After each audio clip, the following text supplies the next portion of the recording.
In this video, we're investigating leadership. How do you become an effective leader, an efficient leader? How do you become a great leader?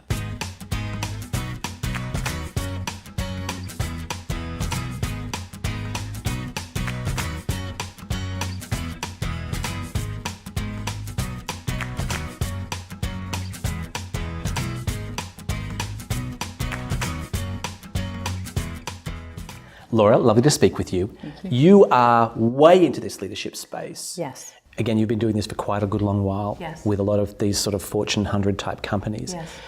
Anecdotally, what are some of the, or what is the most transformational or impactful experience that you've had watching a leader go from A to B in that work? That's a great question.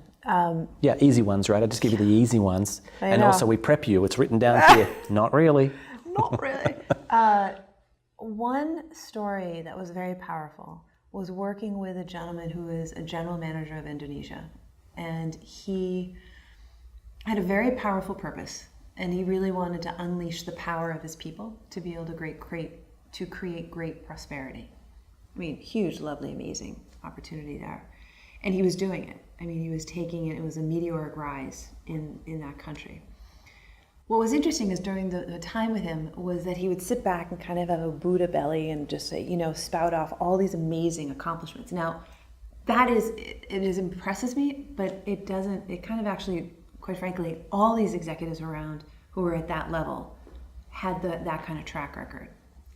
What was different for him was the last line in his bio was all about what did he love to do. So if you can picture this man, very stoic, very chairman-like, and then I asked him about this hobby of guitar.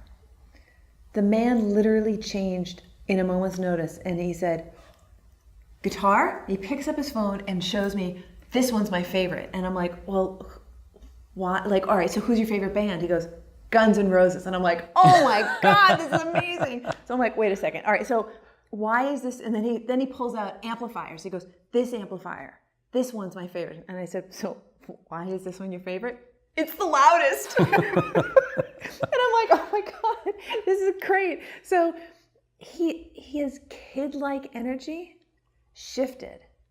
And noticing what happens in leadership is we bring a certain energy every day. We have a choice of how we show up. And if we are plugged in to our purpose, it's infectious. You can't help, I could see it, like you can feel it and hear it, like when you start talking about it, right? Mm-hmm. So I started saying, well, where is that showing up in your purpose statement? Because that was some of the work we were doing and helping him synthesize it. And he kind of looked at me, he said, it's missing. And I said, well, what would happen if we brought in, I said, who's like one of your favorite artists? I know Guns N' Roses. He goes, Eric Clapton. I got it. We're going to bring out the inner Eric Clapton of everyone so that they can produce the rock and roll in their lives. I'm like, yes, score. So that became his purpose. And it uses metaphors in a way for him that speak to him. Mm-hmm. Now, the power of the purpose became really a whole nother level of insight for him because he started using it for key decisions about his retirement and where he wanted to work.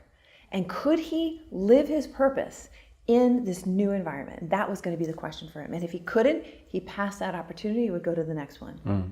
And that way he started making key decisions, was much happier, integrated something that was very passionate for him.